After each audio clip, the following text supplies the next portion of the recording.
மருத்துவர் ஐயா உள்ளிட்ட உலகில் வாழ்கின்ற அத்துணை தந்தையர்களுக்கு என்னுடைய வாழ்த்துக்கள், பாராட்டுக்களை நான் தெரிவிக்கின்றேன்.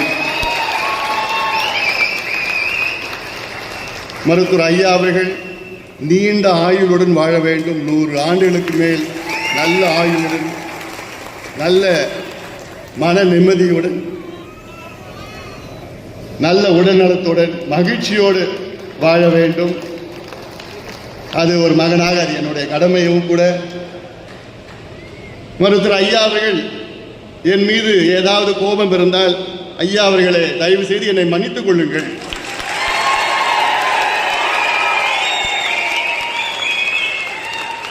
தந்தையிடம் மன்னிப்பு கேட்பது ஒரு பெரியதல்ல. அதே வேளையிலே ஐயா அவர்கள் 100 ஆண்டுகளுக்கு மேல் நல்ல மகிழ்ச்சியோடு வாழ வேண்டும். அது ஒரு மகனுடைய கடமையும் கூட. ஐயா அவர்கள் 10 ஆண்டுகளுக்கு முன்பு ஐயாவுக்கு பைபாஸ் நடந்தது. இன்னைக்கு ஐயாவுக்கு சுகர், பிபி எல்லாமே இருக்கு. அதனால தான் நான் சொன்னேன், நீங்க நல்லா இருக்கணும், நல்ல உடல்நலத்தோட இருக்கணும், டென்ஷன் ஆகாதீங்க. நீங்க சொல்லுங்க, என்னென்ன செய்யணும்னு சொல்லுங்க. ஒரு மகனாக, கட்சியின் தலைவராக அப்படியே டக்கு டக்கு டக்கு சொல்லிட்டு செய்யலாம், சுலபமா செஞ்சுட்டு போலாம். ஐயா அவர்களே, வருத்தப்படாதீங்க, கவலைப்படாதீங்க, கோவப்படாதீங்க. ஏன்னா இது நீங்க உருவாக்கின கட்சி. உங்களுடைய கனவுகளை நனவாக்குவோம். 45 ஆண்டு காலம் உழைப்பு, உங்களுடைய உழைப்பு சாதாரண உழைப்பு கிடையாது. நீங்கள் இன்று தேசிய தலைவர்.